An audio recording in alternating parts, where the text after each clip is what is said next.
पगली अबराज भोग जब तोर भतारे रंगदार हो गल तो तोरा का टेंशन बा। एक्सक्यूज मी,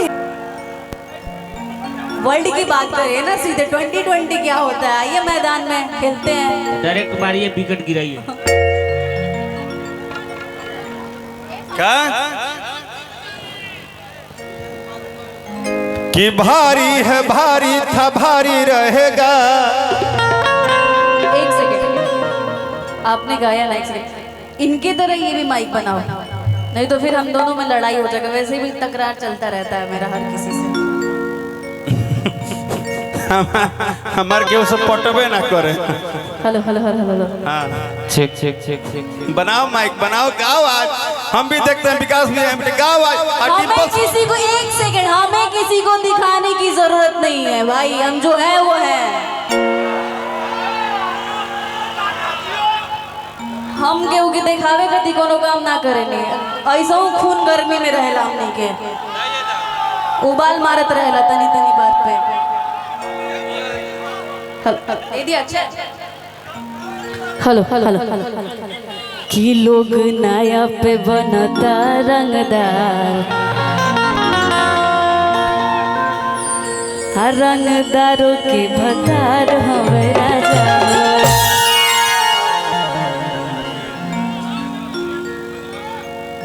तो मैं आप सबको देख के गाना गाती हूँ, ठीक है?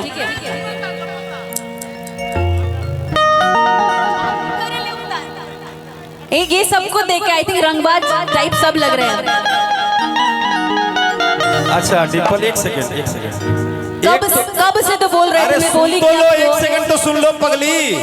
तुम सिवान में खड़ी हो, मुझे पता है, मैं घर पे खड़ी हूँ। सुनो तो, हाँ सिवान में घर पे खड़ी हो, सुनो मेरी बात। सिवान में खड़ा होने का मतलब है कि बिहार के सबसे बड़े रंगबाज एरिया में तुम खड़े हो। इसीलिए तो डेडिकेट कर रही थी मैं गाना, आपने बीच में बात ही काट दिया, कर तो रही थी मैं। अच्छा ठीक है, आइए। कि छाती करे ले उतार, हरदम कचरे ले पार। ये सारे रंगबाज के लिए, जितने बैठे हुए हैं ना, सबके लिए है। कि छाती करे ले उतार, हरदम कचरे ले पार।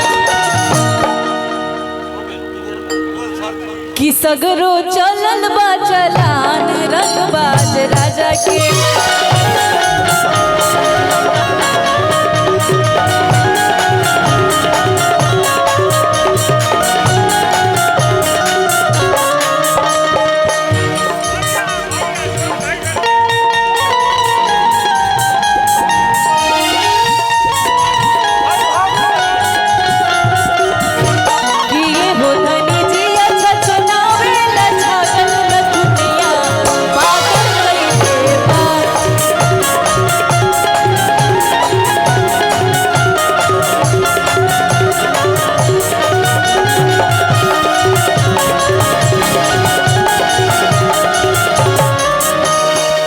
राहुल जी इधर आइए।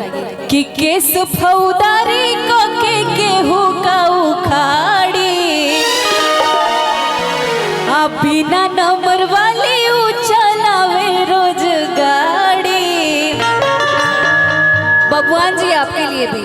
कि के कर भाखल बाटे जान, आदि ही छपरा में बयान। बात सही है ना? कि कर भाखल बाटे जान,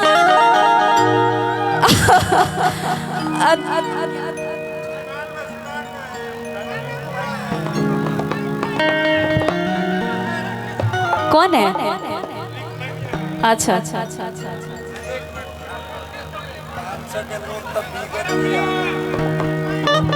कि सगरो चलल बा चलान, रंगबाज राजा के।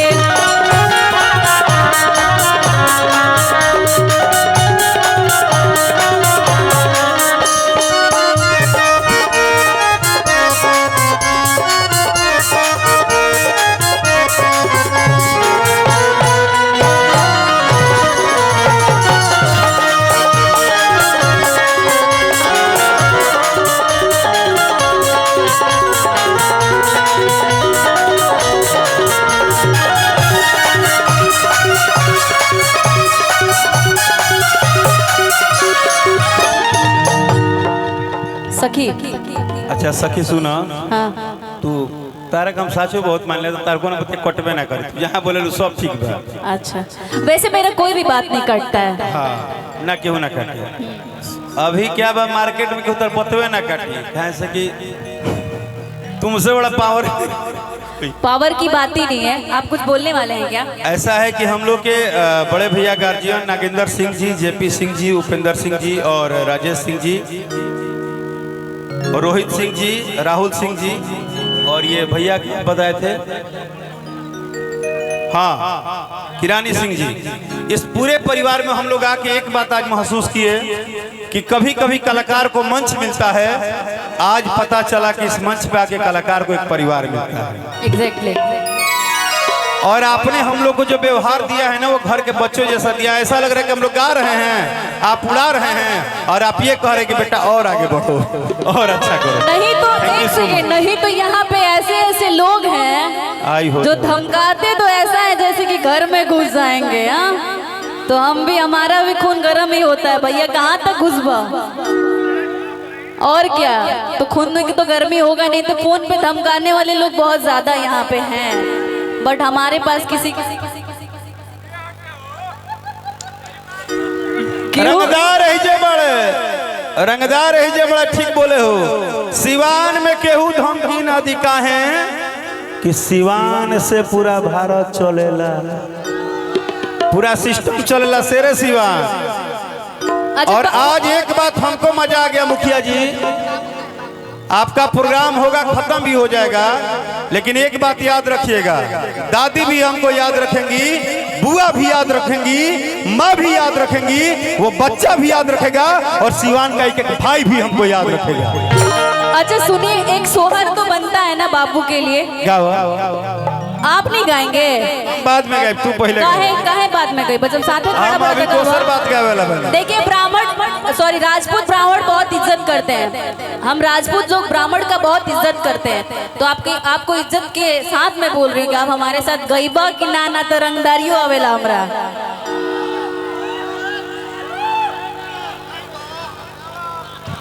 का दो ही रंगदारी करी हैं मेरा ये दुनिया के बताओ ताकि लोग नया बनता रंगदार, कि लोग नया बनता रंगदार, रंगदारों के भतार हमें राजा जो पगली अब राजभोग, जब तोर भतारे रंगदार हो गए तो तोरा का टेंशन बा। एक्सक्यूज मी, आप मेरे दोस्त हैं, ऐसा मत बोलिए। नहीं मंच पे बोला, बना बनाया सेटिंग पे ये लोग खराब कर देते हैं यार। ये जितने सिंगर है ना, एक्टर लोग, मेरा बना बनाया सेटिंग। हेलो गाइस, कसम डिम्पल की कसम खा के कहते हैं, हम डिम्पल के दोस्त हैं, दोस्त है दोस्ती रहेंगे और इनके शादी में हम ही लोग बैंड बाजा भी बजाएंगे। खुश, वेरी खुश, वेरी खुश, वेरी खुश। मैं बोलूंगी नहीं, पहले आप बोल लीजिए, उसके बाद मैं बोलूंगी। कि छतिया में 6 गोली ठोक दे बेले, शासन पर शासन के रोक दे बेले, कि अपन ही सिस्टम सरकार हो राजा हो, कि लोग नया बनता रंगदार, लोग नया बनता रंगदार, रंगदारों के भतार हमें राजा हो,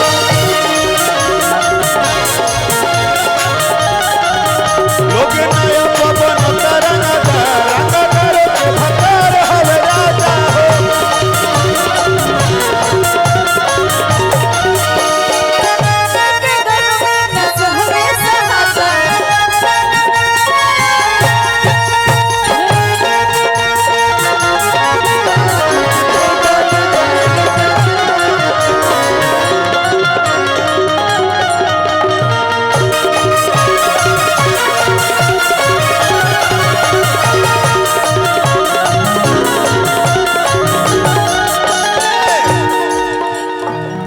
अब 2 लाइन हमार सुन लो फिर बोली है। मैं तो सुन ही रही हूँ। विकास भैया उंगरा के बीचा में लिया उतरा, हम तारा साथे खड़ा बनी, तो हमरा साथे बात करा,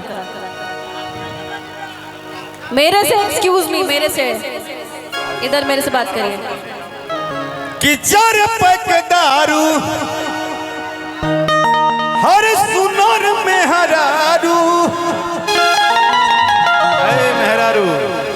इधर